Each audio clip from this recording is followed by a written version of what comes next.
have the Ayatollah of fantasy rock and roll with us today, Adam Rank. How you doing, Rank? They look great in person, and I just can't wait till next year we can pack it full of 25,000. Hey, Bob, how you doing? Hey, I'm doing great. I didn't know it was Ball Guys Day. It was me and Rank. I mean, how can you lose? This is the Dynasty Vipers ViperCast.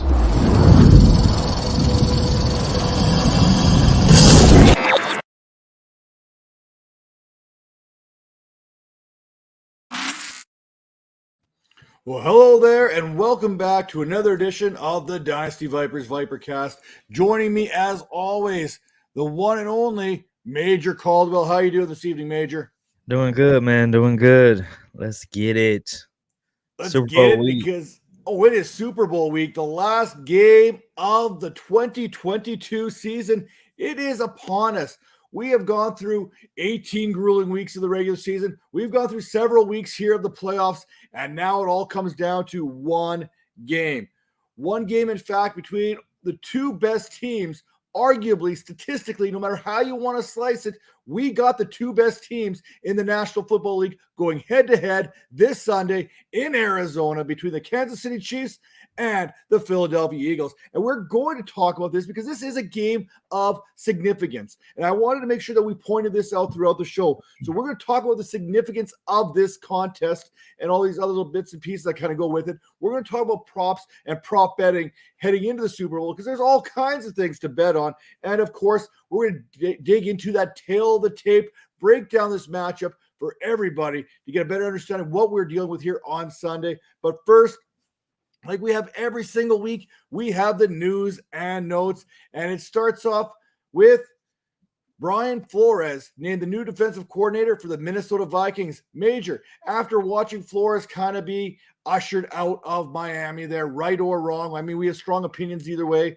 We both see this very similar to his situation there in Miami. Heading to the Pittsburgh Steelers as a position coach there with the linebackers. Now, basically, he got his pick of the litter of defensive coordinator jobs that were open to him. And he was even arguably in the consideration for the head coach job in Arizona, which, by the way, still hasn't been filled. And now we find him in Minnesota. What are your thoughts about this Minnesota Vikings defense? What are they going to look like with Brian Flores now leading it? I want to start by saying, I'm happy he got the defensive coordinator position, but I don't know. I think he should have had an opportunity to be a head coach again. We see time and time again where, his white counterparts, they get fired and get hired the next week by another team. For some reason, he has to work his way back up the ranks. He didn't really do anything wrong in Miami. He got that team to a point to where they were actually going to contend, and then they handed it off to my man out there, and he's taking it to the next level. But I don't know. It's like a bittersweet thing for me. I think Minnesota's defense, they have some pieces, but I think they do need to do some work there. But I think Brian Flores can get that going and get himself a head coaching job again. But I just don't understand why he has to kind of go to like a position coach to a coordinator, then try to get back to the coach. It just doesn't make sense because you don't see the counterparts doing that, No, we see this happen in Carolina. There was Steve Wilkes as well. He did not. He was the interim coach there in Carolina. He did not get the job. Frank Reich was. Hey, you know what? Frank Reich is a great coach, but we saw what Steve Wilkes was able to do with that squad in the back end of the season. Now he ends up in San Francisco that has a pretty good track record of turning defensive coordinators into head coaches, as we've seen with Robert Saleh, as we've seen with DeMeco Ryans. Now, maybe this is Steve Wilkes' next step here in the evolution of becoming a head coach and getting that full-time gig.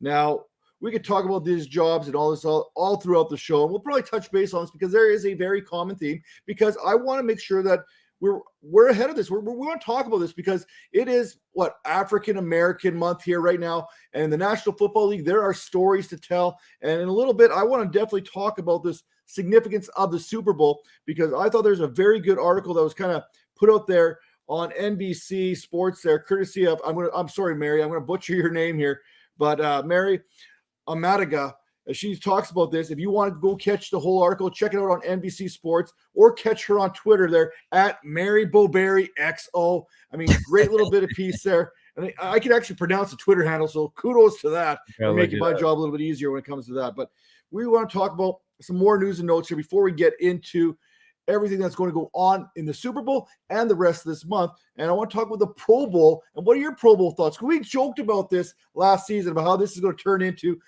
exactly what we saw. Exactly and Josh Jacobs was basically, what is this bleep? I mean, I'm paraphrasing here a little bit when it comes to Josh Jacobs in particular, but I don't even think the players enjoy this. I mean, I think they'd rather just have, hey, name me a Pro Bowl player, give me a vacation, and let's call it a day.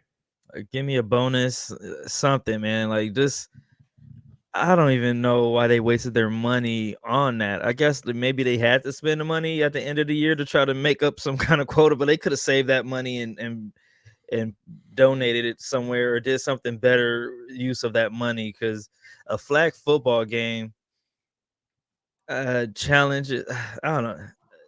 A flag football game that ends in a kneel down. But they can't kneel down. They can't get they've tried everything. They tried Hawaii, they tried Miami, they even tried Vegas, I think, but they cannot get this thing right.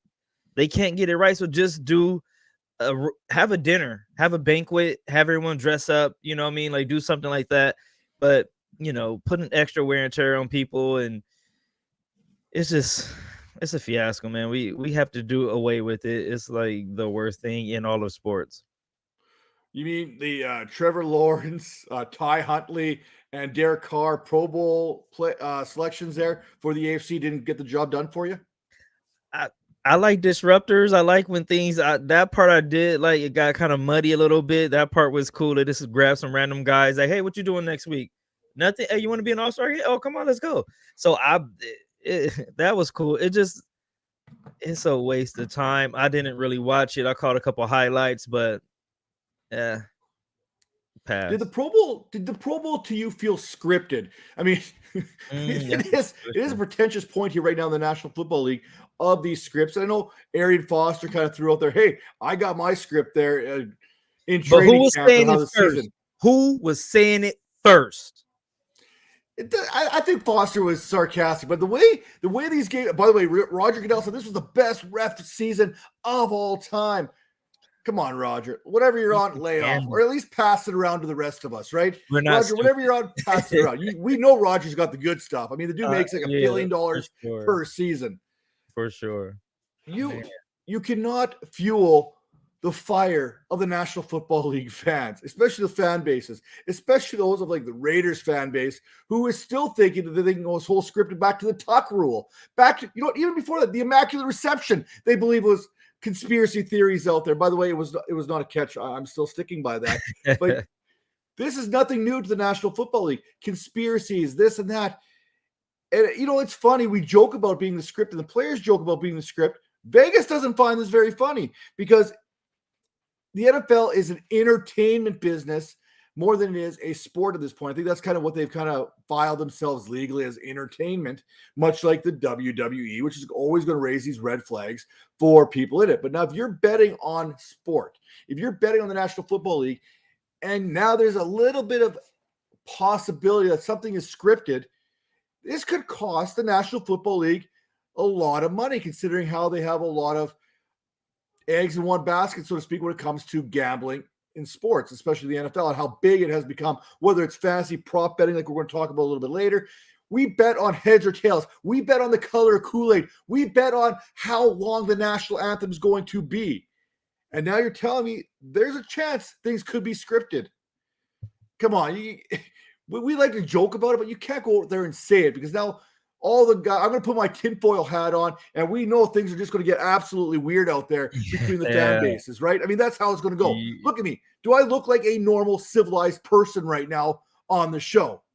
But I mean, it's kind of upgrade from what you typically look. But yeah, man, I told you guys at the beginning of the season, I was picking my picks, and I had them all right the first round, picking like what would happen in the script, what would be like the best outcome in a movie.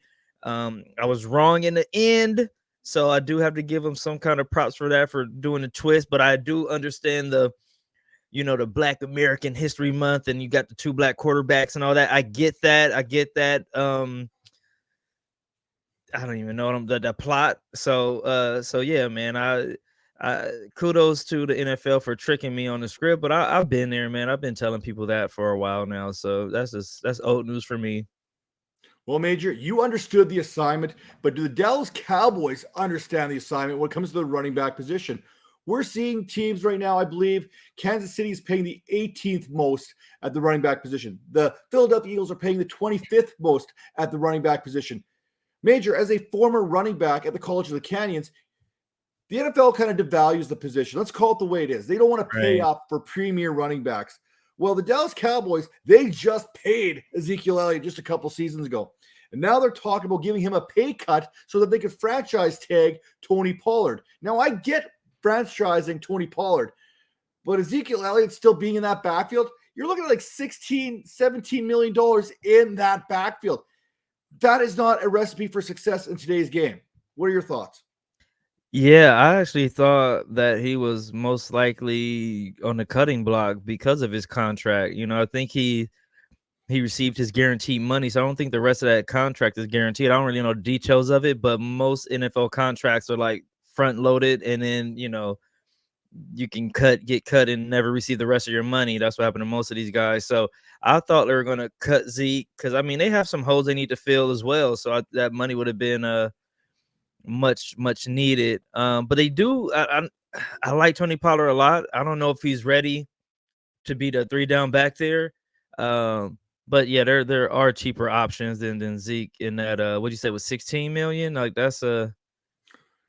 Yeah, you don't have to fact check the show because I make up numbers all the time. Oh yeah, let's do it. But I think 16 million. I think that sounds about right. Let's be honest. Yeah, it's a lot of money for someone who's on the tail end of their career. Zeke could give you sparks every now and then, but I think it is a good 1-2 punch with him and Pollard. They had a good season this year, so I guess they're trying to run it back. But like I said, you can it's cheaper options out there, and there's a lot of good rookies coming out in this class. I like at running back. So, but I do like he's Jerry Jones is being loyal to one of his guys, and Zeke is one of his guys and been one of his guys for the longest. So, it's good to see that. I guess I don't know. Well, it's funny because we often criticize, especially owners, about there being no loyalty in sports. Right. And when they use you, you're done. That's it. Well, Jerry Jones has always been loyal to a follow, probably because he's got so much invested in Ezekiel Elliott. Now, you mentioned running it back.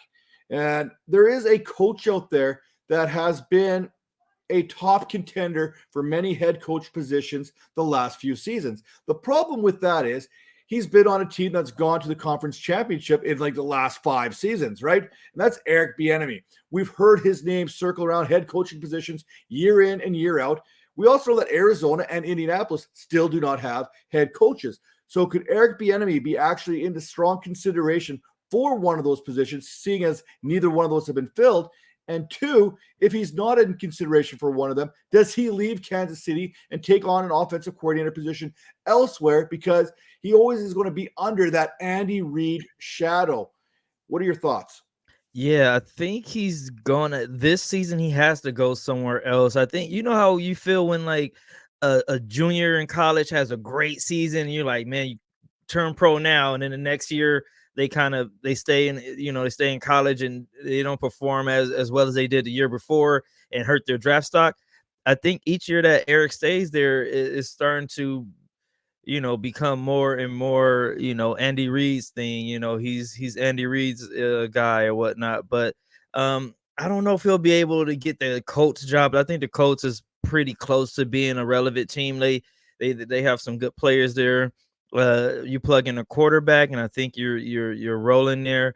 And it's typical that the black coaches don't really get the the promising teams. They usually get the startups, and I think Arizona is more that speed. I know they have some talent there, but it seems like nothing really fits in Arizona. So there's some stuff you got to clean up there. So if he is going to go somewhere, most likely I see Arizona in his future. But I would take either one of those coaching jobs over being an assistant coach another year. He has to like kind of get from under that shadow, like you mentioned. Speaking of Arizona, does anyone even want to work with Kyler Murray? I mean, this. I don't want to believe this, but we've heard things come out in the past about Kyler Murray. And now, obviously, Arizona being one of the last teams to fill that head coaching position, there's got to be a little bit more than just smoke going on there. No, absolutely. Yeah, man, I agree with you. It has to be more than smoke. Like, I don't know what else to really even add to that, man. Like, we need to get these guys these coaching jobs and let's do right for once. Let's see what happens if we just like stop all the funny stuff with the black coaches and everything and just let people get jobs and let people do their things, you know? Well, there's a good one. You mean one of my favorite guys out there is Trotter, man. We had him on the show here last season on Behind the Grind, and I just love listening to him speak. And Howard graduate there, Major. I think your daughter was actually considering going to Howard. I don't know if she actually was going to Howard, but I mean, yeah, we're still looking. Yeah, still weighing that. I mean, Howard's a great school out there. I mean, Jim Trotter talked very highly of it and stuff like that. So I'm in agreement with you. I mean, I don't care what the situation is. Get me the best person for the job, regardless of it. I mean, that's one of the good things about the Raiders of the past. Tom Flores, Art Shell. I mean, they weren't afraid to make these big splashy moves there. And Amy worked Trask every time. Amy Trask in the management type positions, one of the first women of football, so to speak. I mean, never had a problem with that. Now, I want to make a full kind of transition here. And Major, when you retire from podcasting, are you going to post a picture of yourself in your underwear, a la Tom Brady? Absolutely. What is wrong? This show, I think you're really trying to get me to do something this show. You're really trying to get me because you pour in society. You got the grouchy old man coming out. What is going on in society where we feel like we have to like do stuff like this? It makes no sense to me. It's so, you're a 40-something-year-old man. Why are you posting nude pictures on anything? Major, I'm not going to lie. If I look like Tom Brady, I'd be taking pictures of my underwear all the time. Well, you like being naked, but come on, man. The greatest quarterback, quote unquote, of all time, and that's the picture that we have in our head now. Hey, they look comfortable. I'm not going to lie. They look comfortable. I was almost bought on it, but hey, when I seen that picture, I was like almost sold on the TB12 diet too. So it is what it is. We're gonna go rapid fire just a little bit. I don't know. You sound like you got turned on a little bit. You know what? I've never been a big Tom Brady fan. The Tuck rule kind of ruined it for me. And this kind of gives me new meaning to the Tuck rule, but I'm not going to go there right now. Now, when we talk about Hall of Famers, I mean, this is a Hall of Fame class coming here. J.J. Watt, 2028 Hall of Famer. Tom Brady, 2028 Hall of Famer. A.J. Green, Hall of Very Good. Is he a Hall of Famer? I don't think so. I don't think A.J. Green's a Hall of Famer. I went off on Scott Rowland in the Major League Baseball, and I took a lot of flack from people saying Scott Rowland was a good baseball player. In fact, he belongs in the Hall of Very Good, but he is not a Hall of Famer in my opinion. And I would put A.J. Green in that same thing. He had 5 dominant years, but he was never an all-pro in any of those seasons. So for me, he can't be a Hall of Famer, but he can be in the Hall of Very Good. Over to you. I think he's a Hall of Famer, maybe not first, second ballot, but he had a run where he was the best receiver in the game for at least like 2 or 3 seasons. Like him and Julio, that was kind of like those top tier guys.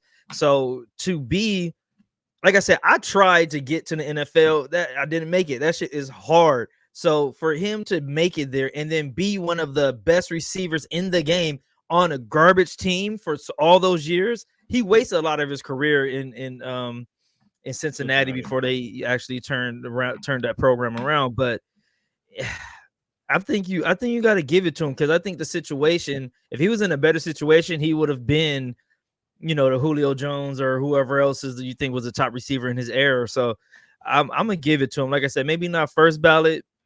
I'll give him a second ballot, and if not, third for sure. Well, I'm gonna put this out here right now.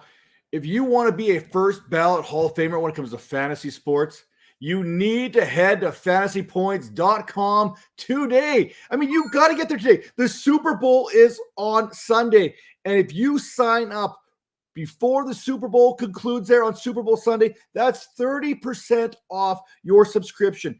Do not miss huge savings on 2023. You get John Hansen's rankings, prop betting advice from Tom Brolley there, Dank stats from Scott Barrett, Graham Barfield's data-driven analysis, and check out the YouTube channel there too, because Brian Drake and Joe Dolan, they're coming at you with that 2-point stats right there on the YouTube channel. Now, that all being said, we've transitioned. You're into AJ Green possibly being a Hall of Famer. I'm not.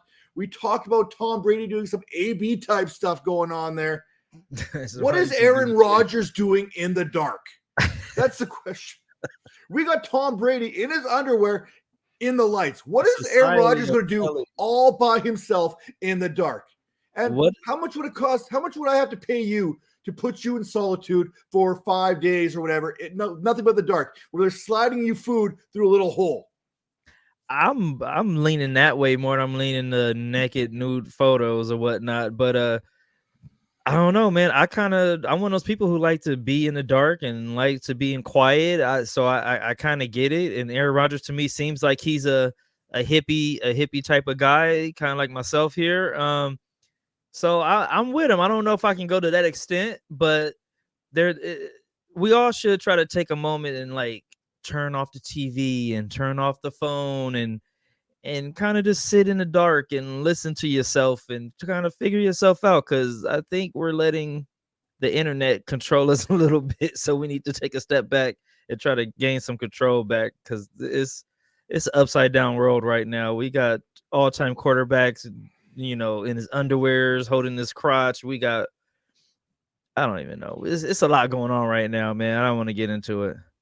Do you really think I should be in a dark room with my thoughts alone? Do you think that's really wise for anybody in society?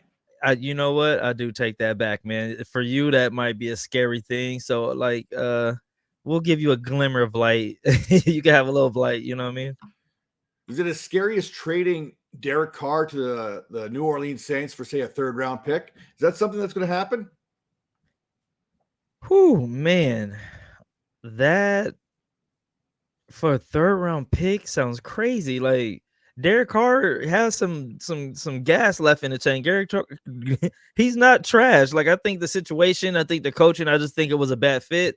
But Derek Carr can play the game, and I do like him on the Saints. But I'm on the Saints side. I'm gonna give you nothing because you already told me that he's not coming back. So what is your other options? No one's gonna give you a 1st-round pick because you kind of shot yourself in the foot there. But I don't know. I think that might be a good spot for him. I like him there. I like him in Indy. I like him in Tampa Bay. So, there's a few places for him to go. I think he's the prize quarterback of the offseason. Or maybe even Carolina as well. So it's a few options for him, man. So, but a 3rd-round pick sounds disrespectful, especially if I'm the Raiders. I need to do a better job of negotiating. I don't know if they're going to get more than a 3rd-round pick, if I'm going to be honest with you. I mean, it's damaged goods. I mean, we know. You already talked about that. He's not coming. But here's the thing. If I'm the Raiders, I might just say, you know what? We're going to keep you. And you can stay away from us. We'll pay your $40 million just to stay away. Just because. I'm a spiteful person. I'm like the Aaron Rodgers of fantasy football. I'm petty. I'm like, you know what? You're going to try and hold me. Could you imagine L. Davis? Could you imagine L. Davis still running this team? Yeah. First off, I don't think Derek Carr would have ever been benched, for one. Right. But 2, L. Davis, he would have had like some kind of hitman after you or say, you're going to play. And you know what? You're going to keep your mouth shut and you're going to like it. I mean, that would have been L. Davis. He would have had something in Vegas. L. Davis in Vegas? Yeah. Oh, boy. Yeah. Don't forget about that. I want you to know what, like, Al Davis, one of the greatest owners of all time in the league. Respected man. None of this stuff would ever have happened under his watch. His son maybe dropped on his head when he was a kid or something. That haircut is weird. There's a lot of stuff going on over there, but that would never happen with Mr. Davis. You got that right. I mean, he looks like Dickie, whatever is that you know what I'm talking about, right? With that haircut. Yeah, it's ugly. And L. Davis, he was never one to back down for a fight. I mean, he literally went after any NFL. He went after the NFL. He went after the NFL. Like, he doesn't care. Backing down. Speaking of not backing down, do you think Joe Montana should back down from his comments about Jimmy Garoppolo should be the quarterback of the 49ers? Man, Joe Montana was my favorite quarterback of all time. People say it's Tom Brady that's the GOAT and all that. To me, Montana's still the GOAT. Well, between him and John Elway, but man, Montana, you kind of fell down the rankings a little bit with this decision making, man. Every 49ers fan in the history of 49er fandom wants Jimmy G to be gone. Like, why are we still holding on to him? Like, sometimes you have to just let go and see what happens. We have two young guys out that can play quarterback. It might not be the best quarterback play at the beginning because they're young, but we have to give them the chance to prove themselves. And having Jimmy kind of lurking in the background the whole time, I think kind of stunts the growth of these young guys. So I'm with Joe Montana, like looking out for one of his guys, I guess. But yeah, Joe, I think John Elway is the GOAT now by himself because you kind of fell down in rankings with your GM skills. You know what? I'm loving it though. I mean, you like anything that's chaotic though. You love I do. I mean, I'm a Raiders fan, and if I can't be happy, nobody can be. And that's basically the bottom line behind everything I do. With that being said, I want to get into this Super Bowl because I believe that this could be one of those games, not because of the game on the field. I mean, the players are going to have to make this game. But there's a significance to this game, especially during African American History Month here right now. You could just say Black American History Month, yeah. Hurts and Patrick Mahomes. So yeah. I mentioned a little bit earlier that Mary Omatega, their NBC Sports kind of article that she wrote there. I'll drop that in the YouTube thing there for everyone to kind of catch and read there at Mary Bowberry XO on Twitter. You catch her on there. And I'm going to kind of read a little bit of an excerpt here as we head into this. In the early 1950s through the 1970s, there was an inherent stigma suggesting that African-American men lacked the instinct, intelligence, and leadership ability required to play quarterback, a thinking position simply because of the color of the skin. Black athletes who had the skill, talent, work ethic, experience, and demonstrated a history of success to play quarterback were often lured to professional level, but were told to play another position within the league. And we've seen this time and time again. And one of my favorite quarterbacks of all time had to come all the way up to Canada to play for the then Edmonton Eskimos. Now they're the Edmonton Elks, Warren Moon. And he came up here and absolutely crushed it. Oh, no. Yeah. Championship after championship in the 70s, becoming part of the reason why Edmonton was considered the city of champions based on the back of Warren Moon. Now, he was not the first one by any stretch. Sandy Stevens, the first black man to play quarterback at the University of Minnesota, led the Gophers to back-to-back Rose Bowls, 1960, 1961, and a national championship in 1960. The Browns selected him in that 61 draft, and then he switched positions. Jimmy Ray II helped lead Michigan State to a national championship in 1966, and then he had a lineup as a defensive back for the Los Angeles Rams when he was drafted in 1968. Stevens, Dungy, Warren Moon, these are those pioneers that paved the way for the African-American quarterback. These were the first ones that had to kind of make their noise, do what they had to do in order to get Doug Williams to be the man that he ended up being. The first black quarterback to play in the Super Bowl, the first black quarterback to win the Super Bowl when he accomplished that feat.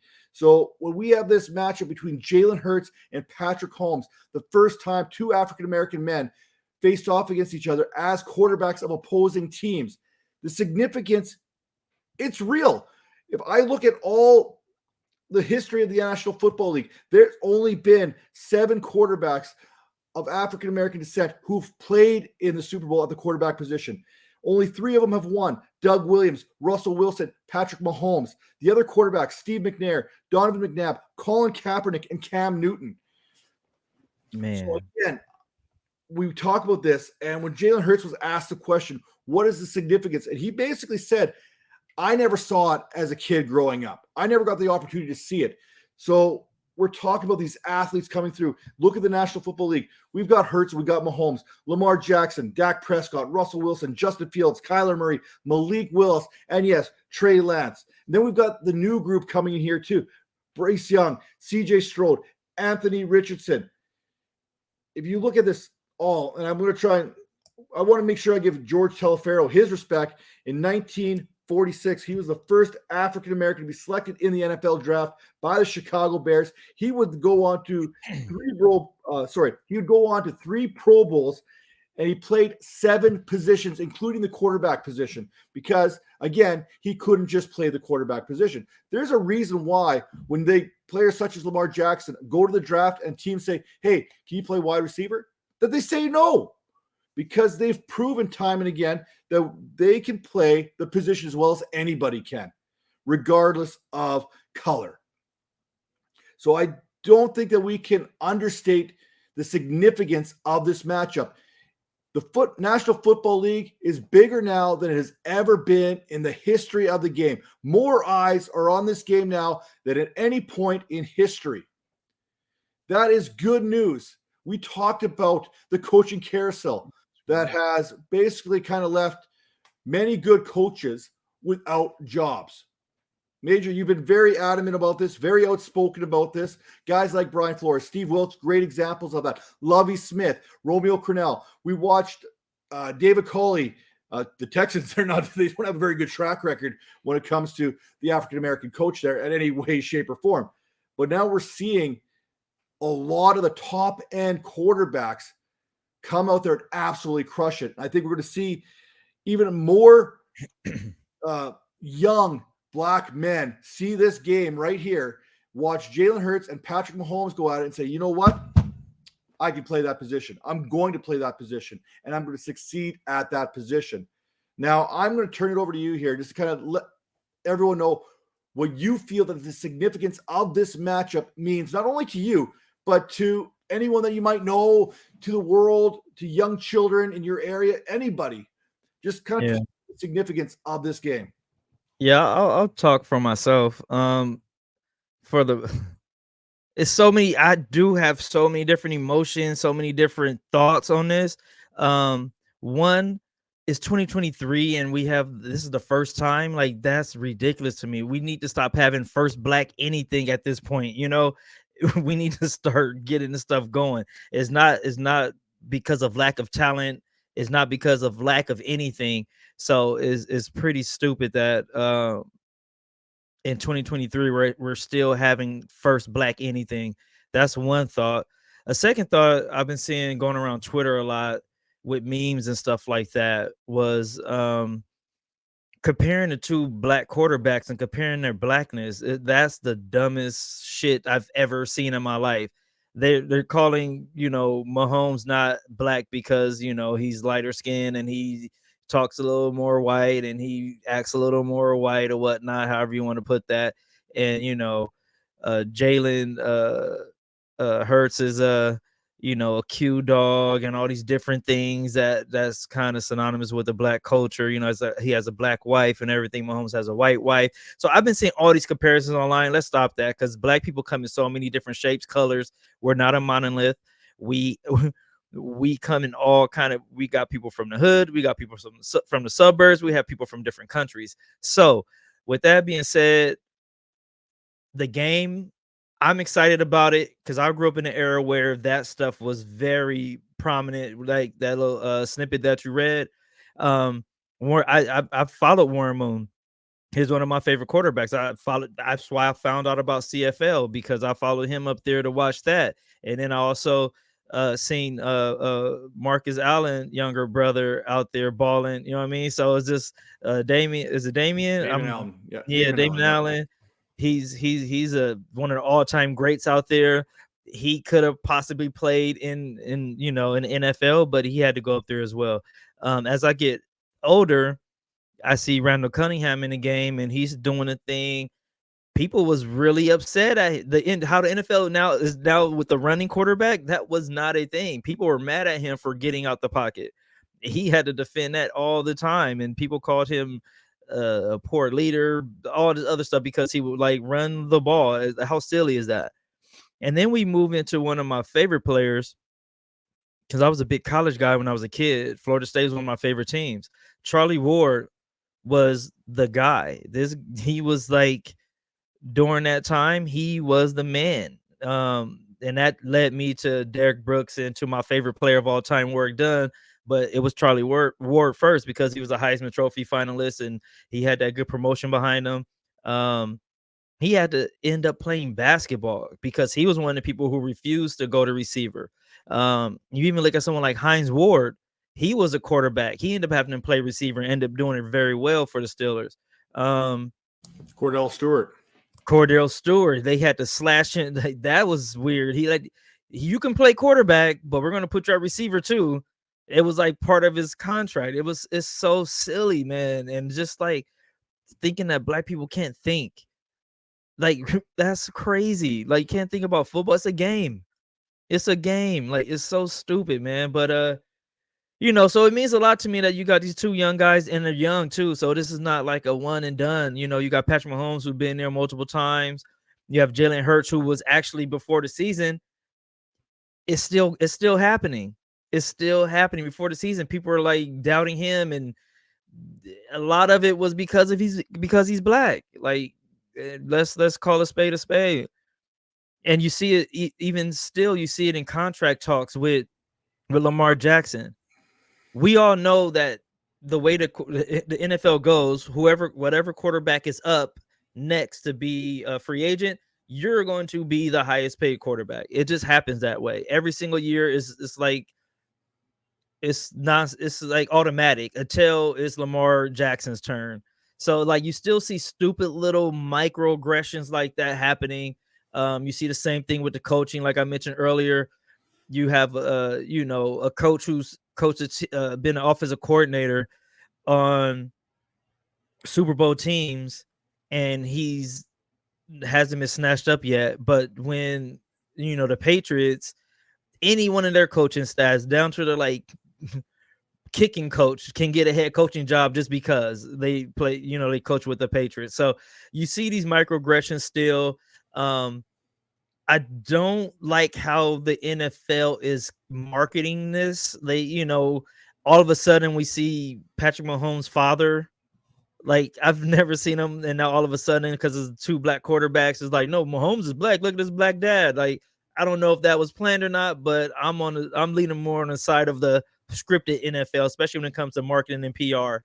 But then, it's Black History Month, and they're going to sell this as the black game, and then you have Rihanna doing a halftime show, and to me, it's kind of nasty how they're marketing it. It's like they're they're trying to make up for the Black Lives Matter fiasco. They're trying to make up for the Colin Kaepernick fiasco. I don't know, man. To me, it's kind of nasty. I have a love-hate relationship with the game. I love football. I love the game. To me, it's like 3D chess. Like, you have to be a thinker to understand this game. But the marketing and all the other stuff that goes behind it is just kind of nasty. NFL finds a way to like fumble the ball every single time when it comes to, especially talking to their Black American fans.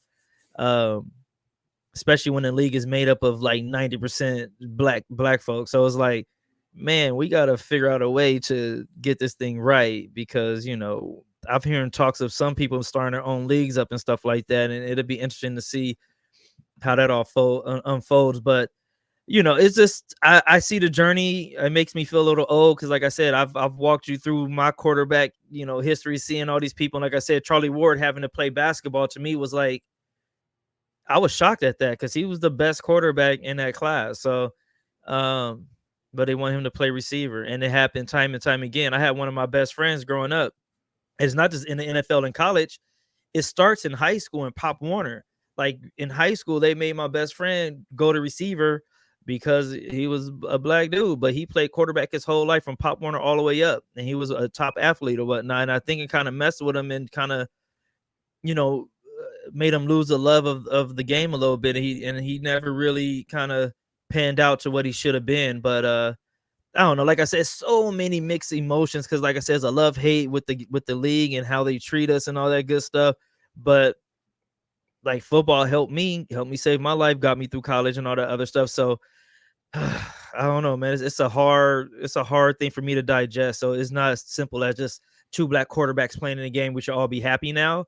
I think we need to think a little bit deeper. I think we need to kind of get to the root of some of these problems. And like I said, stop the dumb stuff. Like you said, pick the best coach. And if sometimes pick the black coach just because he's black, because you need to make up for all the foolery that you guys have done in the past. But I don't know, man. You got me going on a rant now, but yeah, man. What, me? Yeah, you've been poking and prodding your questionings today, man. You've been getting my juices going. I've been trying to hold back, but you about to get me on my militant stuff, man. I'm trying to be a fantasy football analyst right now. Well, with that all being said, I'll leave this one last little excerpt there from Omatega's article. Sunday's game isn't just another Super Bowl. Let it be a reminder that no matter what you look like, you too are capable and worthy of thriving in every space you set foot in. And I think that she absolutely nailed it when she said that. It's a great article. Go over to NBC Sports. You'll catch it all right there at Mary Bowberry XO there on the Twitter machine. And with that all being said, now let's get back into the football and kind of preview this game, because this is a very good contest. Like I mentioned, these are the two best teams, in my opinion, when it's all said and done. The Chiefs, the Eagles, both 16-3 this season. Both teams, including playoffs, 546 points for. The Chiefs surrendered 409 points against. Meanwhile, the Eagles, 358 points against. The Chiefs, 62 sacks, 7 in the playoffs throughout the season. The Eagles, 78 sacks, including 8 in the playoffs. Now, turnovers, the Chiefs, 3 interceptions. The Eagles, 1 interception, 1 fumble recovery versus the Eagles, 3 fumble recoveries on 3 forced fumbles. Both teams have 6 all-pro players, including a Kelsey on both sides. Both teams are 5-0 in non-conference play, and Andy Reid is 3-0 versus the Chiefs as the Eagles head coach, and he's 3-0 versus the Eagles as the Chiefs head coach. So something is going to have to give this week, this Sunday, during the Super Bowl. How do these teams get here? The Chiefs, they knocked off the Jaguars 27-20 and then followed it up with an interesting, possibly officiated controversy type game there against the Bengals in a 23-20 victory. Meanwhile, the Eagles steamrolled the competition 38-7 over the Giants, beating them for the 3rd consecutive time this season. And then they took care of the 49ers and their 4th string quarterback, Christian McCaffrey, 31-7 in the NFC Championship. And by the way, please, people, stop complaining about the NFL should let teams carry 3 quarterbacks. They did. They gave you that option. They opened up another roster spot, back in COVID, to carry a 3rd quarterback. Teams chose not to, and they chose to use that spot for somebody else. So the option to carry 3 quarterbacks, it is there. Stop it right now. That did not cost you anything. Josh Johnson, whatever. That's probably not the quarterback that you want to be taking snaps there in an NFC Championship game. Right. Nonetheless, the two most likely MVP candidates going head-to-head. Patrick Mahomes, he should win the MVP. He's having a historic type season there passing the ball. Meanwhile, Jalen Hurts, you could make an argument for an MVP because he's putting up very similar numbers to what Lamar Jackson did his MVP season in 2019. So you can make an argument for either one of these quarterbacks. The thing that I love the most is pressure. Both these teams can get after the quarterback, and they do it different ways. The Chiefs, we know about Chris Jones, that pressure in the middle. The dude has been a man-child out there. He's probably been the best interior defender, bar none, this season. Even better than Aaron Donald when Aaron Donald's healthy. That's how good Chris Jones has been this season. But the Eagles, 11.2% sack rate. To put that in perspective, how good that is, the difference between them and the number 2 team as far as sack rate is concerned, the Dallas Cowboys. The Dallas Cowboys had an 8.9% sack rate. So the difference between 1 and 2 is the same difference in sack rate percentage as the Dallas Cowboys and the 23rd best team in that category. That is how dominant this Eagles pass rush has been. And they've done it with 4 different players recording double-digit sacks this season, led by Hassan Reddick, who, by the way, should get some love as a Defensive Player of the Year candidate, did not. Brandon Graham, most sacks of his career, 4th highest pressure rate amongst defensive linemen this season, not even considered for the comeback player of the year. Are you kidding me? The dude's like 92 years old and coming off his best season of all time, and you're telling me he's not worthy of a comeback type season? Give it up. Come on, man. That being said, when we look at this game, Major, I know who I'm picking. I love the Eagles in this game. Pressure is the biggest thing. Neither one of these quarterbacks, in my opinion, is 100% healthy. Jalen Hurts, he's got that bum shoulder. I don't think that's close to 100%. You know what? No one in the playoffs is probably 100% right now. Right. Meanwhile, the Eagles, they don't need to throw the ball to win. I mean, they could take advantage of the outside. A.J. Brown, Devontae Smith against 3 rookies and LaJarvius Sneed there in the backfield. I mean, that's an advantage for the Eagles that they could take advantage of. But this offensive line, Lane Johnson and company, they love to run the ball. I mean, Major, you know those big guys up front, they'd rather run the ball every single play of the game rather than having to pass. And then when you can come at a team with Miles Sanders, by the way, who has a very good chance of being the MVP of this contest, Jalen Hurts, Kenneth Gainwell, Boston Scott, these guys can all pop off at any time. We've seen it time in and time out. So the Eagles have a bit of an advantage of the ways that they can beat you. Meanwhile, on the other side of the field, we know what Patrick Mahomes is capable of doing. No doubt about that. We know what Travis Kelce is capable of doing. But can anyone else get any kind of offense going in the passing game? Mecole Hardman, he's on IR. He's unavailable. That leaves Marquez Valdez-Scantling, Juju Smith-Schuster, whose knees are being held together by bubblegum. Kadarius Toney, who, if he gets a paper cut on his hamstring, he's out for the rest of the season. Sky Moore, Justin Watson. I mean, we're getting down, and they're going to be facing Darius Slay, James Bradbury, Avonte Maddox. This is a good team, especially when you look at DVOA. It's tough to beat them. They're going to have to be a run-first type team. And the Chiefs, I think, in order to manufacture offense in this contest, at least get the double team off of Travis Kelce, especially with, we know what CJ Gardner-Johnson's capable of. The dude led the league in interceptions this season, and he missed like 5 games. So I'm looking for the matchup inside the matchup is this offensive line for the Kansas City Chiefs against this Eagles pass rush that come at you all the time. And it's not just the outside. We've got Fletcher Cox. We've got Jordan Davis. We've got, Javon Hargrave. These guys can press the pocket from inside. As much as I talk about Jalen Hurts not having that arm, I still don't think that Patrick Mahomes is even close to 100% with that ankle. It's a high ankle sprain. We're looking at 6 weeks typically for an ankle. He's had, 2 weeks off, and he played a game on that ankle, which probably puts you set back a little bit. We watch this. We see this game play out. Patrick Mahomes' toe against the Buccaneers a couple Super Bowls ago. We've seen how this goes. Mahomes is going to be good. Mahomes is going to make plays happen one way or the other. But eventually, Hassan Reddick, Brandon Graham, Josh Sweet, these guys are going to get to him.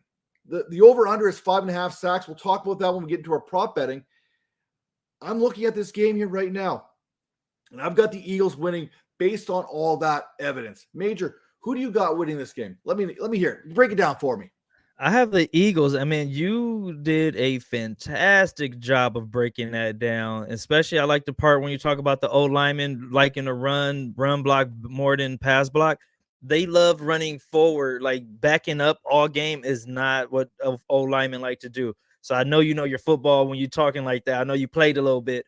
Yeah, man, I think that ankle is I had an ankle sprain that lasted almost like 4 or 5 games when I was in college. Like my last year in college, I had an ankle sprain that like totally ruined the last year of football for me. But he's going to have the best trainers. He has the best everything. They're going to shoot him up with some stuff. He's going to be good at, the first half, second half. But one thing I think you kind of left out, but you did a great job. That defense is going to try to hit that ankle every play. If you know that the star quarterback of the opposing team has any kind of ailment, you're going to go after that. I think Jalen Hurts' shoulder is a little bit more better than Mahomes' ankle. So that's why I'm leaning more towards the Eagles on this. That defense is just crazy, man. They don't even have to blitz. They can get down with the 4, the 4 down linemen, and then you have like the DBs kind of locking people up here and there. So it's gonna be a tough one. I think I think whoever turns the ball over the most is the one that's going to lose this game. And I think I can see Mahomes throwing a couple interceptions just because he's going to try to beat Superman. He's going to overcompensate for that ankle. He's going to be throwing, all kind of awkward different angles. I know he gets praised for the behind the back and the no look and the hop, all that stuff. You can't do that in this magnitude of a game. Yeah, you just can't do it. So I'm going to go with the Eagles on this, and I think it's going to the Eagles defense. I think is going to win this thing. If Jalen Hurts can, not turn the ball over, and they have like you said, Miles Sanders. I kind of like him as an MVP as well. I kind of like you said that he's been running well. I don't think he needs to have a big game. You could give him. I think if he gets like 60 to 80 yards, maybe a touchdown, I think that might be able to do it, to keep Mahomes off the field. And that's another thing too. Keeping him off the field makes that ankle gets a little more stiff, that he's not running around in the game. So there's so many different that's why I love football. It's a thinking man's game. It's 3D chess. There's a game inside of a game inside of a game every single time. So we can pick this thing apart. But like I said, you didn't leave any meat on the bone, man. You killed that.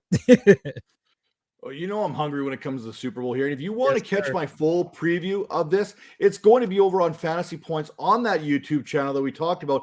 I am dropping my Super Bowl preview on Fantasy Points. That should be coming out tomorrow as part of my early Friday night hype type video there on that Fantasy Points channel. A couple little bits and pieces. I'll kind of give you a little hint there. I talk about what we saw from Sanders there in that NFC Championship, those 2 rushing touchdowns. That was only the 3rd time a running back has rushed for 2 or more scores in a game in that NFC Championship. The last time that was done, 1994, Emmitt Smith with the Dallas Cowboys.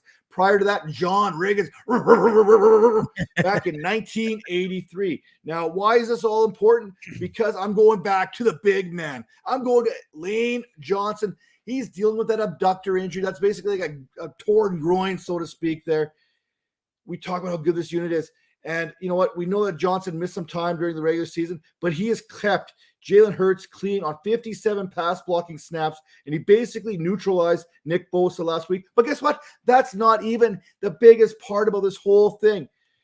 As good as Johnson and company have been in passing situations, I talked about how the big boys love to run the ball. 174 times the Eagles have run behind their right tackle or taken it to the outside for a league high result, 11 touchdowns and 982 yards. I know they're going to run behind Lane Johnson. I know they're going to bounce it out to the outside. Guess what? So do the Chiefs. And so far, not a damn team's been able to stop it all season long. Right. But wait, Matt, the Kansas City Chiefs, they're good at stopping the run.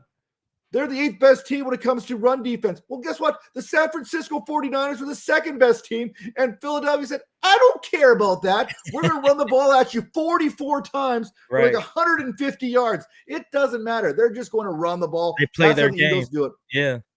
The Eagles can beat you any way you want to go. If you want to take away the pass, they'll run. If you want to take away the run, they'll pass. That's how good this Eagles team can be. And again, I'm not taking anything away from the Kansas City Chiefs because we know how good they are. They've been one of the premier teams the last 5 seasons. They've been to the conference championships 5 times in a row. The only 2 coaches I think that have done that were basically Brian Belichick with Tom Brady and, of course, Kenny Stabler and John Madden. So that is elite company for Andy Reid and Patrick Mahomes to do that 5 times. Now, let's get into some prop bets here, rapid fire style, starting with we both had the Eagles winning, right? We both had the Eagles winning. But right now, we saw that point spread there basically go from -1 for the Chiefs, swing the other way to 2.5 for the Eagles. Are you still on the Eagles at 2.5? Yeah, I think the Eagles win by a field goal. I think, sticking to the script and sticking to the thing I was going at the beginning, you want the game to be entertaining. You don't, the more viewers they have attached to the TV, the more money they make. So I think they're going to make this an interesting game. And they're going to, if it's the referees or a script by the coaches, it's going to be a tight game. Okay. Over, under, set at 50.5. I went under here. I think you spoke. I mean, like I said, again, you killed that break. You killed the breakdown. So I'm going to say the defense is going to kind of win this thing. So I think they're going to have to keep it under that 50. 27-23 Eagles. That's 50 points. That's under 50.5. I'm taking the under. I'm with you on Heads, that. tails. What do you got? Tails never fails. Tails never fails. However, I think 4 of the last 6 or 4 of the last 5, it's been heads. Just so if you're keeping track of that, that's some deep-rooted analysis here on the coin toss. Also, the team, keep in mind, the team that's won the coin toss has lost like 8 straight Super Bowls. Just going to throw that out there as well. So you do not want to win this coin toss. Gatorade color, you got? I'm going to go with red because that's like my favorite Gatorade color. Maybe the blue one, the light blue, whatever that flavor is. I kind of like that one, but I think red is the one that we all kind of associate with Gatorade. Okay, so the Eagles, they're going to win this game because they're going to be pissed off all game. Why? Because they're drinking yellow Gatorade, the worst flavor of all, the only flavor that's worth dumping. So I'm going with yellow for the Gatorade color, a little bit extra there. Chris Stapleton, national anthem, 2 minutes and 40 seconds. You got the over or the under? I go over. Like when you're this big a stage, this magnitude of a game, this is your time to shine. You have millions upon millions of people watching this game. You're going to milk every second of that national anthem. You're going to see banner.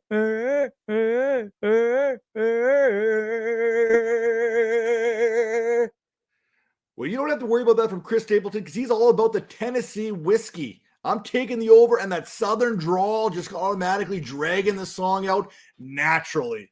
You ain't hitting no Whitney Houston high notes. Good point. Out in the country, we talk a little slower. I mean, it's how we work. We sing a little slower. Gotcha. So I'm taking the over here as well.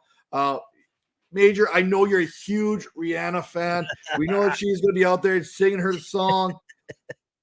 I have no idea what any of these songs happen to be. The only song that I actually know is Umbrella. Not because Rihanna sings it, but because Tom Holland lip-synced it back on that one show. You remember he came out in full costume? Absolutely nailed it. Go catch it. Tom Holland, Spider-Man, lip-syncing Umbrella. Fantastic job there. Now, with that said, what's the song that you're going to go with? Like you said, I'm not a fan, but I'm gonna go with Umbrella because that's the most annoying song, and I think you hear it like in department stores or grocery stores and stuff. So it's more like there you go, elevator music. So I'm gonna go with that one because I think that's her biggest song to date. I don't know. Well, I've got 2 here that I'm thinking of here of the options that they gave us. Obviously, I have to kind of read between the lines because I don't know her whole discography here. I don't know what all the tracks are that she has. That's why we need Tara on the show. I'm sure she knows this kind of stuff. Right. So the 2 that stand out to me, Where Have You Been? Because Rihanna's been kind of gone for a little while. She had that kid. She's kind of been out of the public eye. This is Where Have You Been? I'm going to make my big announcement, my big return. But that's not where I went.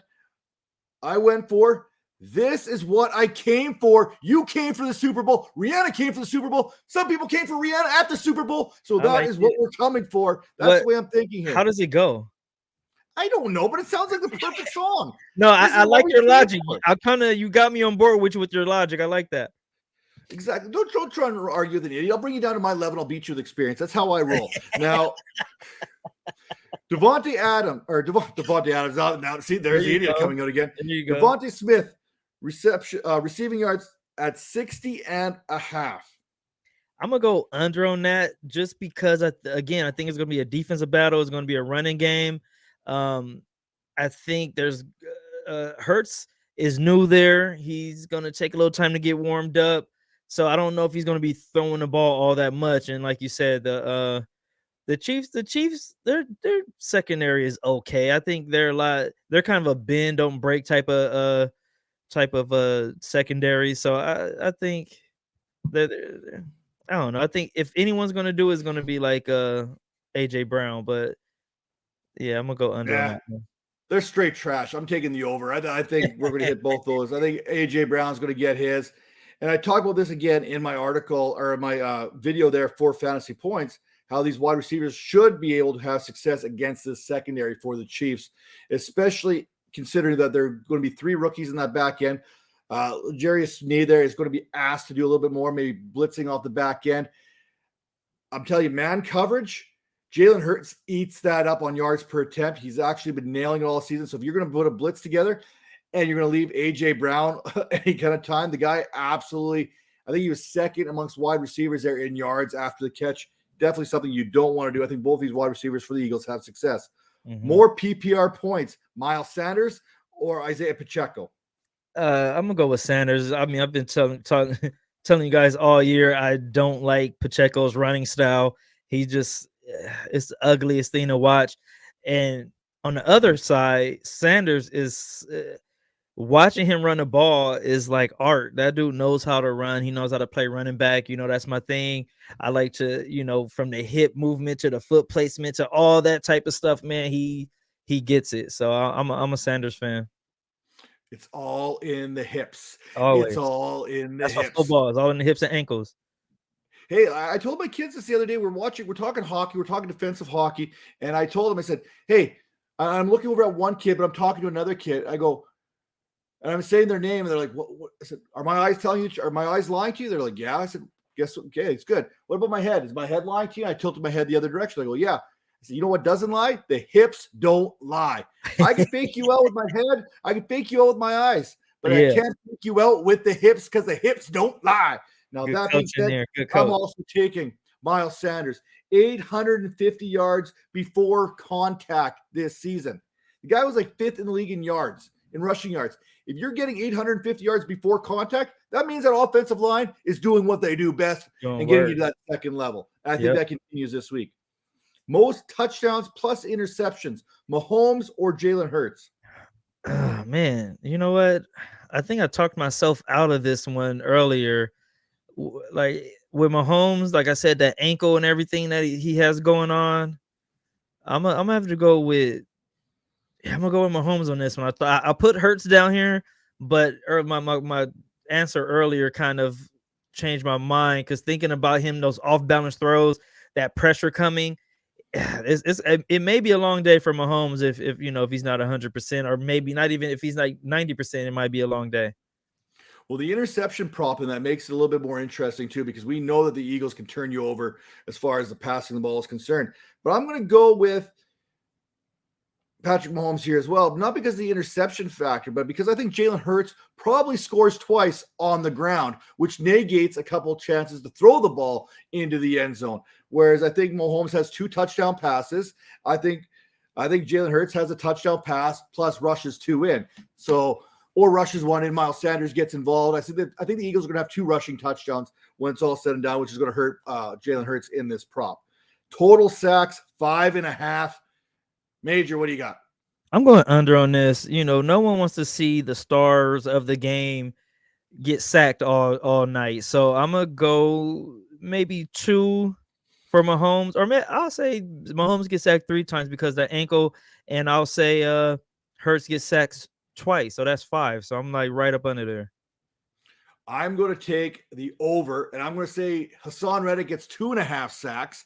I'm going to say Brandon Graham gets in there. I'm going to say Josh Sweet gets in there, and someone else kind of factors in for another half sack somewhere along the way. Meanwhile, on the other side, Chris Jones is going to get a sack, and we'll also see Frank Clark get a sack. So I'm going to take 6 sacks in this game. I'm going to take 6 sacks in this game, which puts us to the over. Most receiving yards, Kelsey, A.J. Brown, Devonta Smith, Dallas Goedert, or let's throw in Marquez Valdes-Scantling because he's coming off a 119-yard performance in that AFC Championship game. I'm going to go with Brown on this one just because I think he can take it.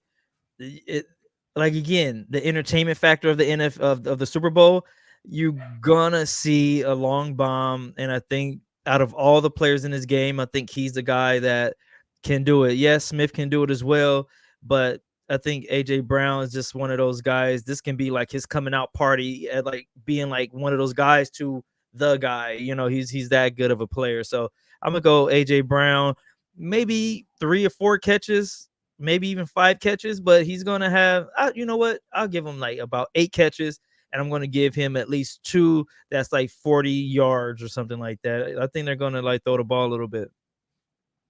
Well, the Eagles pass catchers really haven't been asked to do a whole heck of a lot of anything. Goddard, Smith, Brown, not one of them has 100 receiving yards total throughout the playoffs as of yet. Meanwhile, Travis Kelce, I was leaning towards Kelce here because the guy's got like 90 plus receiving yards in the last 7 or 8 playoff games that he's played in. He's also got, I think, 6 out of the last 7 games he scored a touchdown in, 8 touchdowns in those 7 contests. So, I'm thinking Travis Kelce's probably going to be 95 yards receiving, probably 8 receptions and a touchdown. So I had to think, who's going to hit over 96 yards receiving? And it's Devontae Smith, because we know Swole Batman is going to get his. He's going to get the attention of everybody. Fat Batman, Jason Kelce, he's already calling it out there. So I'm going skinny Batman here. Devontae Smith, $112 receiving, a touchdown pass from Jalen Hurts, and he's going to have about 7 catches.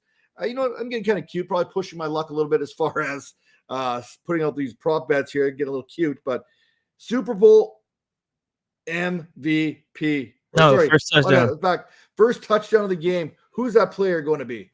I'm gonna go with Kelce, just for the fact that the Chiefs has been there before. So with all the smoke still clearing from the stadium and all that good stuff from the pregame shows and all that stuff, I think the Chiefs they kind of know and understand like the whole timing, because the whole timing of the football game is totally different when it comes to a player. You're in the locker room longer, you warm up, and then you go into the locker room, you sit for longer.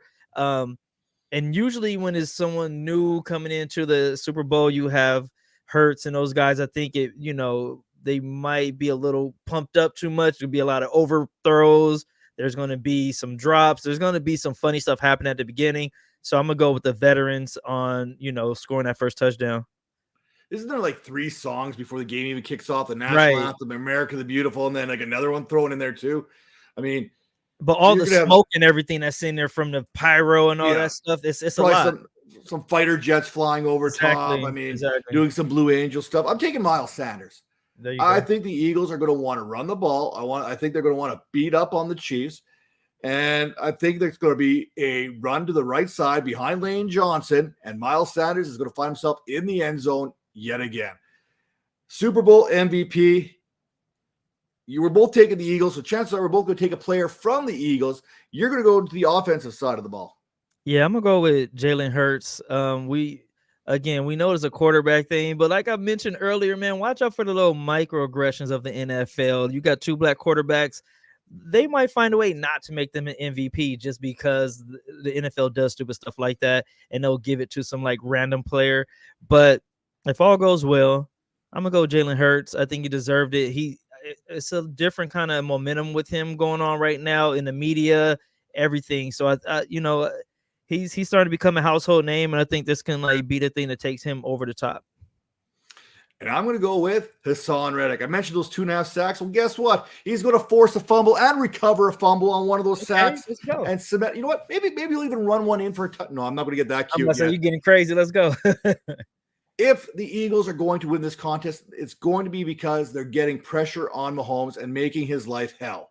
And the man who's going to be tasked with doing that is going to be Hassan Reddick. My second option was going to be C.J. Gardner-Johnson, just because he's probably going to be the primary guy on Travis Kelce. And again, if you're going to beat the Chiefs, you have to find a way to shut down Kelce, and that's going to be Gardner-Johnson. So I think those are 2 biggest names on the Eagles defense to shut down this Chiefs vaunted offense. But I'm going to go with Hassan Reddick because, hey, edge rushers, they need some love too, man. It seems to be the good way to go. And who do our MVPs thank first when they accept that award? Yeah, man, I think you kind of took my answer, so I didn't want to, copy you. But I'm going to go with the team. Like, Jalen Hurts to me seems like a team first guy. The team loves him. They're always having fun. They're laughing. He seems like he's having a good time. The teammates are following him. Like, I think he goes team first. And I think Hassan Reddick goes Team Jesus first, and he thanks God right off the get-go. I want to thank God for this opportunity, for this God. That's a whole other conversation. Is Jesus God, or you know what I mean? Like, we can go down that rabbit hole one day. 3-1, man. 3-1. That's all I'm going to say about that. There you go. I think Hassan Reddick, it's going to throw it out there. I mean, these are all prop bets that you can bet. There's so many different bets out there right now that you can absolutely crush. You can also crush it over on fantasy points because they've got a whole prop betting agenda going on there. Tom Brolley absolutely nails it. They talked about this on the 2-point stance with Joe Dolan and Brian Drake, going through all these prop bets. And if you get there before the Super Bowl, people, I'm begging you, I want to save you 30%. Get that subscription before Super Bowl Sunday. Save 30%.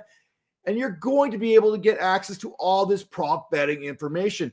And we've got some tools out there right now to help you find the best prop bets out there. And they actually find some kind of formula to back them up with John Hansen's rankings there and his projections. So you're getting the rankings with the projections, with the prop bets, and that's going to put you in a much better situation moving forward. Of course, Dank Stats, data-driven analysis, one of the best data teams out there right now, led by Chris Wachter and Brett Whitfield. Man, so much good stuff going on over at fantasypoints.com. Don't take my word for it. Head over there today on the 30% discount and check it out yourselves. With that all being said, we want to thank you for checking out the Dynasty Vipers ViperCast.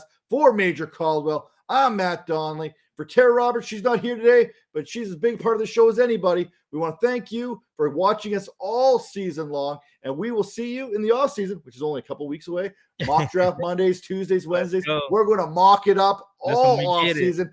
And of course, behind the grind with some of the best analysts out there, players, media members. They're going to be coming on the show, and we're going to get the story behind the story. So you're not going to miss those either. See you next time.